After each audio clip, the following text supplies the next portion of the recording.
Fala família, beleza? Hoje eu vim falar sobre uma coisa aqui que eu venho falando em todos os vídeos, mas talvez não tenha sido tão enfática. Empatia, mudança, amor ao próximo. Vai reunir todas essas coisas, mas eu vou explicar por que eu quero falar disso. Antigamente, eu acho que quando começou a existir movimento feminista e tudo mais, as pessoas poderiam chamar isso de revolução. Eu, particularmente, diante de toda a história que eu já conheço, eu tô sentindo falta disso. Eu tô sentindo falta não de brigas, mas de termos a humanidade, de ter um foco e ir atrás pra realizar. E isso começa com pequenas atitudes. Atitudes minhas, atitudes de vocês. Eu quero comentar um pouquinho sobre isso, tá? Aqui no comecinho do vídeo, não esquece, por favor, deixa o seu like, é muito importante, tá? Pra que o YouTube entenda que vocês estão gostando e pra que seja enviado pra mais pessoas, tá bom? Essa minha ideia de falar sobre isso começou quando eu terminei de assistir a série e o documentário da Boate Kiss. E não, eu não vou falar sobre a Boate Kiss, mas é um ótimo exemplo pra gente conseguir enxergar o quanto falta de empatia,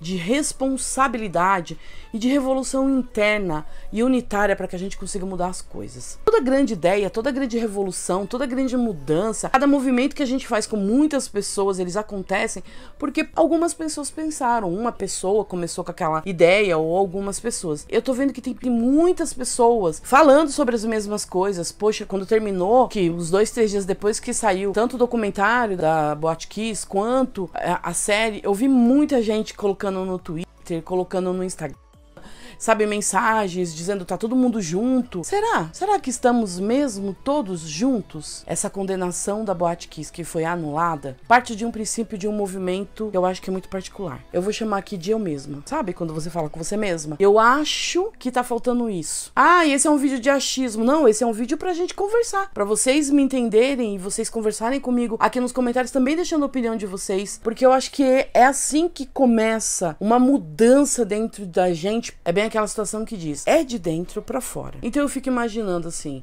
vou usar exemplos básicos de coisas que eu ouvi diariamente que acontecem. Eu sou uma pessoa honesta. O que você me colocaria como honestidade e que eu poderia vir a te decepcionar? E eu vou colocar entre aspas, porque não seria uma decepção, mas tipo, fulana de tal, às vezes ela fala que é honesta, mas ela faz isso. Qualquer atitude que é adversa daquilo que é honesto mesmo, passa a ser desonestidade, por menor que seja o movimento. Tirando o fato de que se você achar uma mala na rua e ela não tiver nome, uma carteira na rua que não tiver nenhum documento pra você entrar em contato, nesse caso, eu sou muito a favor de você ficar com a grana. Não tem como achar o dono da grana. E a gente sabe que quando a gente entrega pra polícia, quando não é resolvida, a gente sabe. Olha, eu não tô falando da instituição polícia, eu tô falando no geral, some-se no sistema. Quando você acha uma carteira, 1000 pessoas aparecem como os donos da carteira. Então, não tem documento, não tem como entrar em contato com aquela pessoa em específico, o dono realmente daquilo tudo.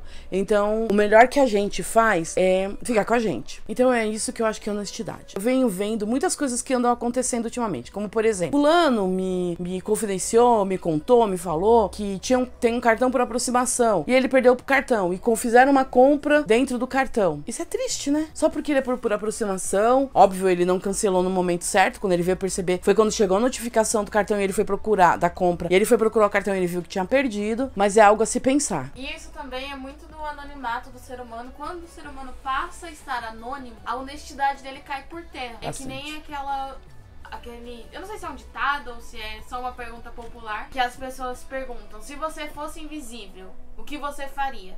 E aí você vê muito, eu entraria no mercado, pegaria tudo. Ou seja, você só é uma pessoa boa porque tem pessoas que te veem. Vira e mexe na outra rede social, eu leio um post assim, se a sua vida fosse um filme e passasse agora, como que você se sentiria? Triste.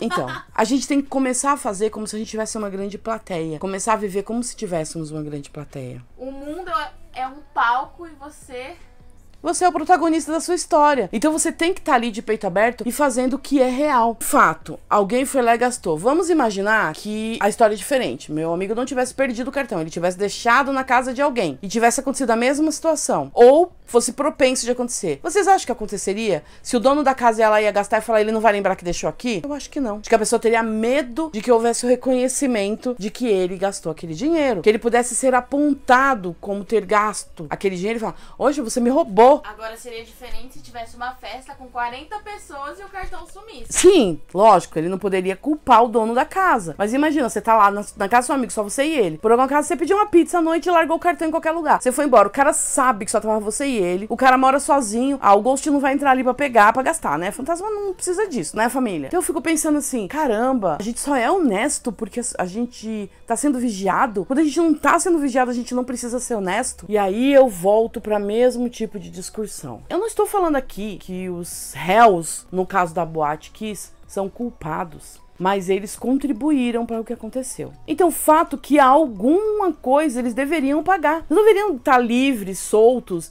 entendeu? E isso eu não tô comprando briga para as famílias, não tô querendo levantar uma bandeira a favor deles. Eu só acho que a gente tem que buscar, começar a olhar para o que é justo. A vida, ela é um redemoinho, ela é circular, uma hora vai bater nas suas costas aquilo que você fez aqui na frente. Você fez, ela vai dar a volta e vai vir com mais força, porque ela pegou velocidade.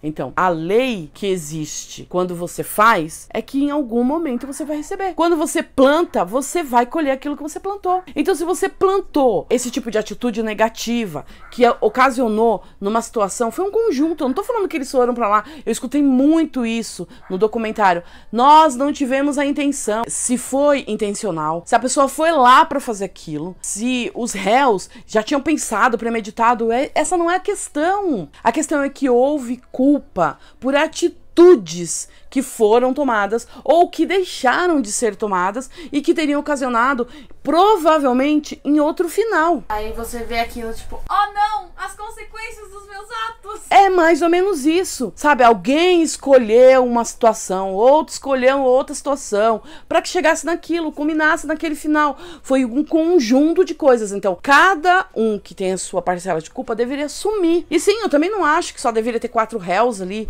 mas como eu falei, isso aqui não é o debate do caso da Boate Kiss. Eu tô usando aqui esse exemplo porque é um exemplo assim descarado. Eu não sei, eu tenho quase que 100% de certeza que todas as pessoas que assistiram esse documentário e a série estão indignados, assim como eu, porque os caras estão lutando há 10 anos e nada aconteceu, nada, literalmente. Se a gente olhar pro dia que aconteceu e pro dia de hoje, os 10 anos aqui dentro de sofrimento, de busca, de condenação, de tudo foi anulado. Quer dizer, só é válido o sofrimento dos pais, dos parentes. E cadê a hora de realmente, efetivamente, se assumir a responsabilidade? Eu não ouvi só um réu, eu ouvi vários. Eles não sabem nem dizer qual é a culpa deles, o que eles deveriam pagar. Mas você tem consciência de que um erro você cometeu. Se ele foi pequeno, se ele foi grande, você cometeu algum erro. Diante disso tudo, de ter sido cometido um erro por cada uma daquelas partes, fora as demais, que não foram sentar no banco dos réus, deveria-se ter consciência disso e falar, olha, eu tenho minha culpa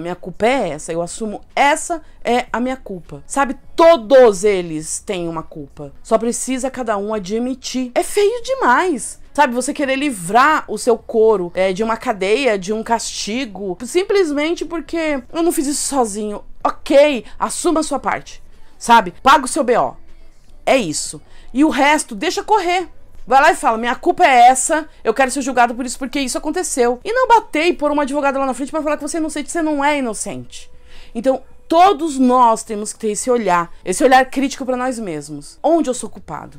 Onde eu estou errando? Além de consertar, eu tenho que lembrar que eu tenho que zerar esse placar. Plantação e colheita. Vai vir. Então eu posso ir me antecipando a isso. Eu começar a ter atitudes que comecem a levantar esse placar sem que realmente eu tome uma pancada feia. O que falta é as pessoas terem honestidade. Sabe? Eu não vou falar nem de humanidade só, porque isso a gente não deveria falar. Porque é o que nós somos. Seres humanos. A gente não deveria estar preocupado com isso, porque deveria ser algo que aflorasse naturalmente, mas a gente fica esperando, sei lá o quê. A gente fica pensando que a gente tá sendo privilegiado por alguma coisa, enquanto que a gente tá estragando tudo. A gente tá acabando com essa parte de sermos diferentes dos animais irracionais.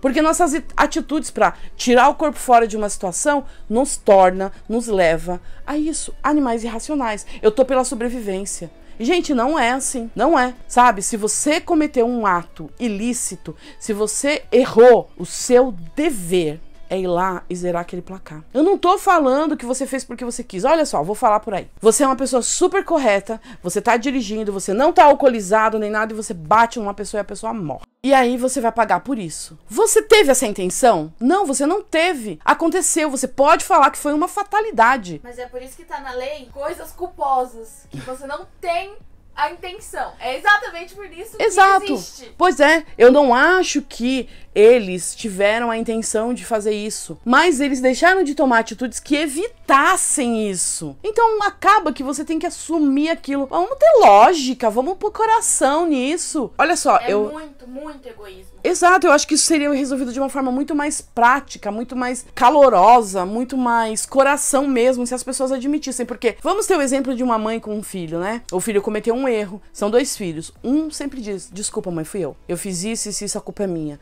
Eu não vou repetir mais. E realmente não repetir, não é só pedir desculpa e continuar repetindo o erro. É não repetir mesmo. Aí, de repente, o outro filho vem e fala, não fui eu não, foi fulano de tal. A mãe, só que foi aquele fulano, o filho número 2. Então a mãe começa a distinguir um do outro. Por que será que o filho número 1 tomar um castigo mais leve? Porque ele não deixa de ser castigado para que ele aprenda que ele cometeu um erro. Ação e consequência. É isso. Por que será que a mãe faz isso? Porque ela sentiu que aquele houve arrependimento de fato. Ele admitiu, olha, eu não tinha intenção de fazer aquilo. Ai, mãe, eu não tinha intenção de quebrar aquele seu jarro. Mas infelizmente eu quebrei. Me perdoa. Tá bom, eu vou descontar da sua mesada. Ok. Houve uma consequência para aquela ação que ele poderia ter tomado cuidado. Por qualquer motivo, até mesmo por um acidente. Já aquele que pega e quebra de propósito, vai e joga a culpa no outro. Ou mesmo que seja por um acidente, joga a culpa no outro. Por que a mãe fica mais irritada com ele? Porque a mãe tá criando um filho para ele ser honesto, bondoso. E ele tá fazendo toda a história ao contrário do que ela tá ensinando. Eu tô falando com as mães porque elas entendem o que eu tô falando. Agora eu tô colocando um exemplo aqui que mexe com as mães e que deveria mexer com todo mundo, deveria ser natural. As pessoas entenderem, quando você tá educando uma criança, que ela tem uma ação que necessita de uma consequência e você aplica essa consequência, também depende muito do posicionamento dela. Ah, então quer dizer que se eles chegassem lá e falassem, eu tenho culpa, me desculpe e tal, não vai pagar? Vai! Não vai ser preso? Vai! Mas muito provavelmente as famílias não teriam esse fervor tão grande de que fosse feito justiça e que amanhã ou depois, se eles saíssem da cadeia por alguma coisa, aqui no Brasil, né, ninguém fica muito tempo mesmo preso, que viesse essa consequência, que eles viessem a serem soltos de alguma forma, não provocaria uma revolta tão grande. Não que seja o caso agora, porque o caso agora foi revoltante mesmo, por isso que eu tô usando ela como exemplo. Eu fiz comigo mesma um acordo. Eu coloquei minha consciência para jogo. Todos os erros que eu cometi não vão ser apagados e não quero que sejam. Eu quero que venha a consequência de cada um deles.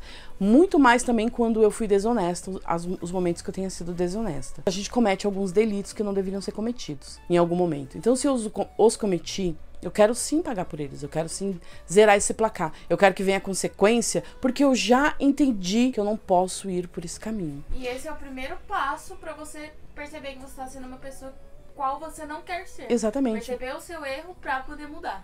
Exatamente, então eu quero assim, eu achei uma carteira na rua, tenho o cartão do dono, tenho o nome do dono, tenho o documento do cara, eu vou procurar ele, eu vou achar, eu vou entregar esse valor. Eu achei uma mala cheia de dinheiro, tem a identidade de quem é o dono, eu vou entregar, sabe? Eu vi, esses dias eu tava saindo do mercado, nem tava até comigo, um senhorzinho tava mexendo no bolso e de repente caiu R$20, ele não viu que tinha caído dinheiro. E eu tava meio longe, eu não observei ninguém, se alguém tava olhando, não, tinha bastante gente até na rua, mas eu virei pra ele e falei, senhor, o dinheiro caiu no chão. Eu poderia esperar ele sair, não poderia pegar 20 contos, já dá pra fazer bastante coisinha, né? Não dá, não é meu, não dá pra fazer nada, dá pra me encrencar, dá pra eu aumentar o número de consequências que vão vir por atos que eu poderia ter pensado antes. Então, o vlog de hoje é pra gente pensar um pouco sobre isso.